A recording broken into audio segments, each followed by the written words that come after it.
उत्तर प्रदेश के संभल में स्थिति फिलहाल प्रशासन के नियंत्रण में है। एक अजीब सी शांति है जिसमें तनाव की बू आती है। बीते रविवार को इलाके में ऐसी हिंसा हुई जिसकी आग में पूरा इलाका धधक उठा। हिंसा के बाद पुलिस मामले में कार्रवाई कर रही है। रविवार को सुबह तड़के विशेषज्ञों की टीम सर्वे करने पहुंची, लेकिन भीड़ ने प्रदर्शन किया और फिर पत्थरबाजी शुरू हो गई। इस पूरे घटनाक्रम में कोर्ट की कार्रवाई सुर्खियों में है। साथ ही उन जज की भी चर्चा हो रही है जिन्होंने मस्जिद में सर्वे करवाने का आदेश दिया। जज का नाम आदित्य सिंह है जो चर्चा का विषय बने हुए हैं। इसलिए हम जानेंगे कि कौन है सिविल जज सीनियर डिवीजन आदित्य सिंह। संभल के चंदौसी की कोर्ट में तैनात आदित्य सिंह मूल रूप से उत्तर प्रदेश के ही मुजफ्फरनगर के निवासी हैं। कुछ 6 साल पहले उनका चयन जुडिशियल सर्विसेज के लिए हुआ था।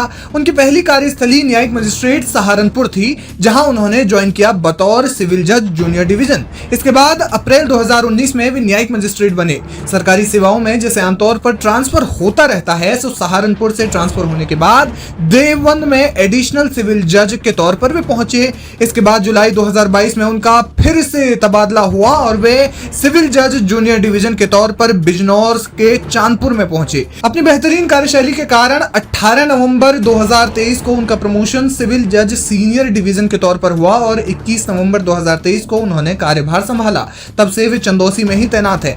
इस तरह ये उनका अब तक का करियर रहा है। आपको बता दें कि जामा मस्जिद मामले में दायर याचिका में दावा किया गया है कि संभल के एकदम बीचों बीच में सदियों पुराना श्री हरिहर मंदिर है जो भगवान कल्कि को समर्पित है। याचिका में यह भी दावा किया गया है कि जामा मस्जिद कमेटी द्वारा इसका गैर कानूनी तरीके से इस्तेमाल किया जा रहा है।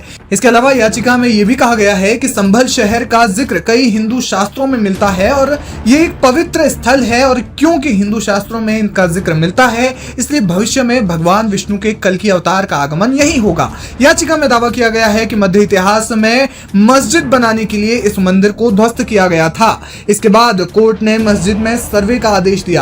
इस मामले ने राजनीतिक रूप भी ले लिया है। समाजवादी पार्टी के अध्यक्ष अखिलेश यादव ने संभल जाने की बात कही। वहीं इसके अलावा उन्होंने सर्वे पर भी सवाल उठाते हुए कहा कि दूसरी बार सर्वे क्यों हुआ।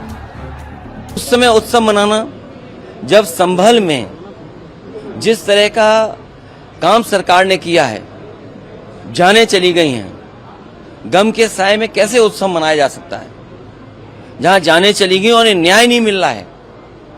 तमाम हजारों लोगों को झूठे मुकदमे में फंसाया जा रहा है। वहां के सांसद, वहां के विधायक और उनके पुत्र पर झूठे मुकदमे लगाए रहे हैं। पूरी गलती है तो वो सरकार की है।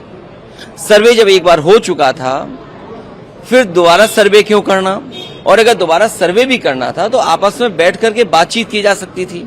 बातचीत कर करके जो बातें रह गई थी उनका दोबारा सर्वे कराया जा सकता था। सर्वे के खिलाफ नहीं थे, लेकिन जिस तरह का सर्वे करते समय जो टीम के पीछे नारे लगा रहे थे, क्या उनके खिलाफ